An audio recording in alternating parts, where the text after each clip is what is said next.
வணக்கம் உலகத்தமிழ் மக்களே. இன்றைக்கி மஞ்சள் பூசணிக்காயில் டேஸ்ட்டான சூப் எப்படி பண்ணுறதுன்னு தான் பார்க்க போகிறோம்.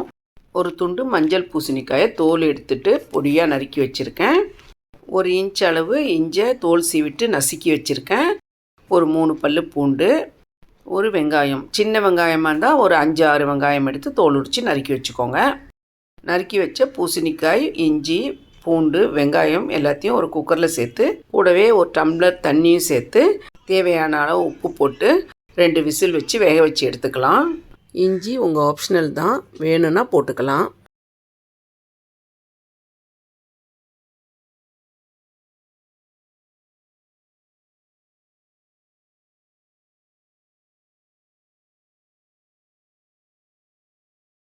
வேக வச்சு எடுத்தாச்சு. இதை ஒரு ஃபில்டர் வச்சு வடிகட்டி எடுத்துக்கலாம். இந்த மஞ்சள் பூசணிக்காயை 1 வயசுக்கு உள்ளே இருக்கிற குழந்தைங்களுக்கு கூட வேக வச்சு கொடுப்பாங்க. அவ்வளோ உடம்புக்கு ரொம்ப நல்லது.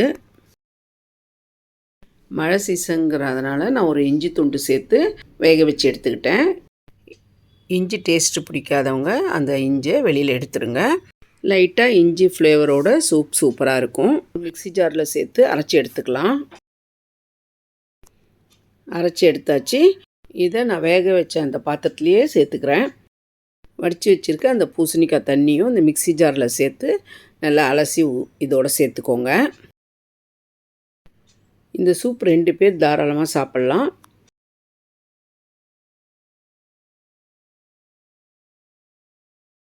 இது கூட 1/4 ஸ்பூன் மஞ்சப்பொடி, 1/4 ஸ்பூன் ஜீரகப்பொடி,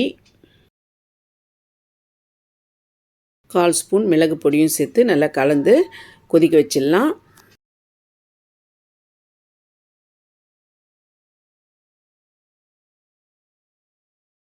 இந்த பூசணிக்காய் சூப் இந்த மாதிரி திக்காக இருக்கணும்.